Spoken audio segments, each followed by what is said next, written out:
Il y a plein de questions qu'on se pose. C'est plus violent, là, encore. Hein. Alors, Jérôme Rodriguez, vous, j'ai vu que vous aviez condamné le geste de Francis Lalanne concernant les journalistes de quotidien. Je sais que vous les avez condamnés, ce geste.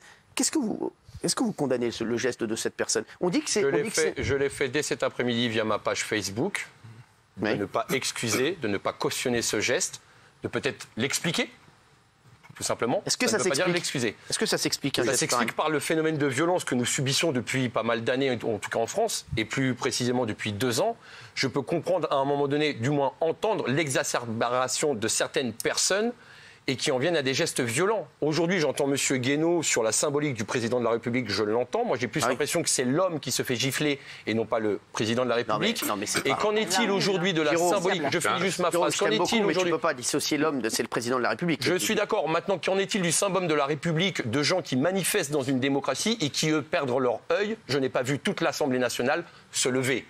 Donc, quels sont les symboles? Moi-même, je suis apparemment un symbole des mutilés, des gilets jaunes. Qu'est-ce que ça veut dire symbole? Qu'est-ce qu'on en fait de ce symbole? En tout cas, aujourd'hui, je répète, je ne cautionne pas, je n'excuse pas. Cherchons à comprendre quel est le malaise aujourd'hui pour qu'on arrive à tant de violence, que ce soit de la partie des politiques, du gouvernement en place ou même de l'ensemble des citoyens aujourd'hui.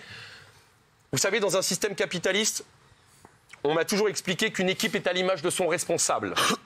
Aujourd'hui, notre responsable, c'est Emmanuel Macron en France. Oui. Il a été élu pour ça. Oui. On est peut-être à l'image de notre président, c'est-à-dire violent.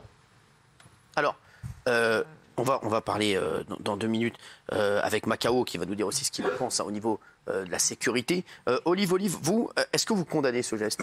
Moi, j'ai que 2 certitudes, en fait, Cyril.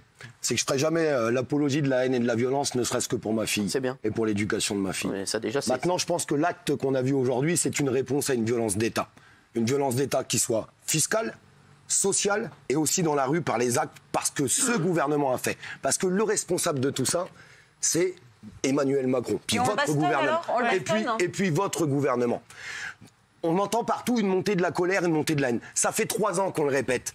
Écoutez un petit peu les Français, parce que le jour où ça va péter, là, il sera trop tard. Ça fait 300 qu'on vous le dit. Mais vous n'en avez rien à faire. Ça va mal finir. Parce que vous continuez sur votre ligne de conduite. Et vous continuez. Ce qu'on est en train d'assister à aujourd'hui, c'est des Français qui sont à bout de souffle, à bout de tout. Ils n'en peuvent plus.